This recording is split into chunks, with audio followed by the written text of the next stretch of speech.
We cannot rely on litigation. We cannot rely on the litigation of birthright taking us anywhere. What happened to the litigation of the disqualification? They just dragged it on until he was voted in. These are traditional lawful routes to challenging them, but has that worked? No. Look at my video that's attached to this description. King Mango pardoned his Henry VI co-conspirators. This would be not problematic if he was a legitimate Mango, but he's not a legitimate Mango. We know that because of the Jack Smith report. And I know that our individual state governments will go for decorum. They will go for respectability, so they will not be questioning the connection of the state with the federal government. It's why they allow for ICE agents to go and just get communities, right? Get families. They don't care. They want to protect from birthright, but they don't care in regards to the fact that feds don't actually have jurisdiction over the states right now. They don't care because they want to play decorum. So it has to come from us. It has to come from the blue residents. Why? Now, if you're a blue dot in a red state, you're probably nervous about that last proposal, but you have to ask yourself, what else do we have to leverage? What other accessory do we have to leverage but our blue economies? Nothing.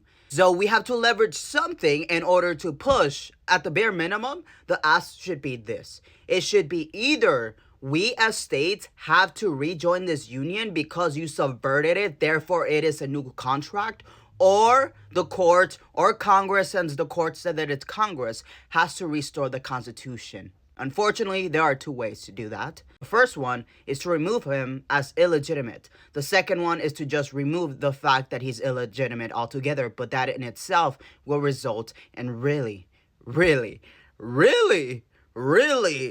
news. That will not go well at all because that should not be done. But it's possible. And again, if you're a blue dot in a red state, you have to ask yourself, what's more important? Your life, your family, or your state? At the bare minimum, they don't satisfy the removal of an illegitimate candidate, then what occurs? A split? Is that the worst thing? I don't think so. If South Korea had waited for North Korea, it would still be North Korea. Now, the interesting thing is that I'm sure Texas would love such a reality because it's a good economy. However, its foreign policy is really unpredictable. And what happens when foreign policy is unpredictable? Other entities, other countries don't want to trade with you. The difference when we're in a union is that the federal government is the one who mitigates the unpredictability of the state, so they're not as reckless, right? However, in its own frame, it's going to really overestimate the importance of Texas in the whole global economy, and it's not very important.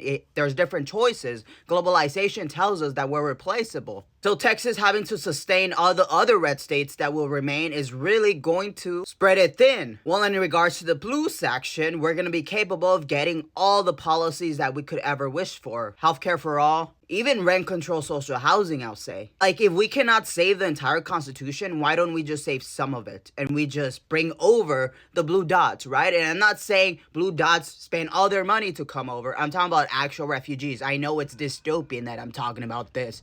But we have to think non-traditional, lawful. And in my video, I proved that it is non-traditional, but lawful. You know, you broke a contract, now you ask us to rejoin. I think it's offensive, the fact that states are pretending like he's legitimate when we know that he's not, just because of the jury, just because they're trying to wonder who's going to have the authority to do so. So we have someone who's playing house in the White House because no one wants to take him out. And everyone's pretending like he's the president when he's illegitimate per Amendment 14, Section 3. What does that mean? That technically our ties to the federal government are cut, but obviously decorum. But we look at all these executive actions. He's trying to create precedents. He's removing birthright citizenship. He doesn't have that right, but it will tell us in the court decisions that are to come whether or not the contract isn't just virtually void, which means that it doesn't mean nothing in general, or officially void, which means that all the branches are now just going to suck up to Trump.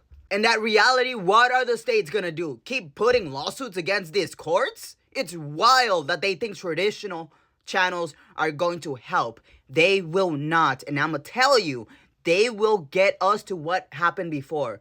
We waited for what? The insurrection. We waited for what? All of his cases, they were moved because of litigation. It takes long.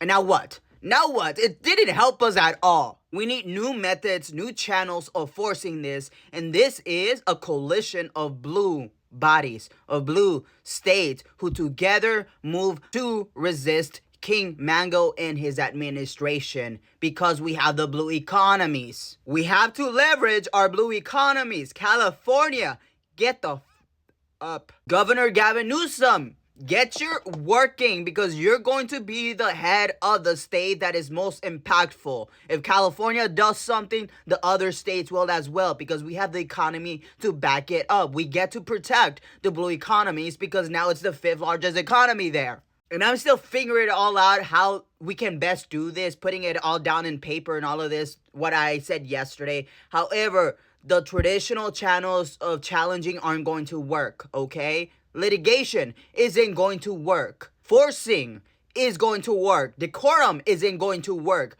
Forcing the government to decide between restoring the Constitution through Amendment 14, Section 3, figure this out, or else we have to rejoin to sign this union. That's it. Because at this point, we're playing house. Because is it lawful for him to pardon his J6ers? I mean, technically, as president, I guess he can do whatever he wants, but he's an illegitimate president. So what does that mean? Does that mean that everything he does right now is void and null and doesn't actually count? Because that's how it should be. I know that's not how it's going to be interpreted, but that's how it should be. And I cannot reiterate that the blue state economies will be detrimental to this, because if blue economies fail, then our whole entire constitution is effed, and we don't know when we can re-get it. And the only way we restore things like that after our individual states fail is not a good sight. I don't want to get there. A lot of people want to get there, but I don't want to get there. I want to exhaust the lawful remedies even if they're non-traditional.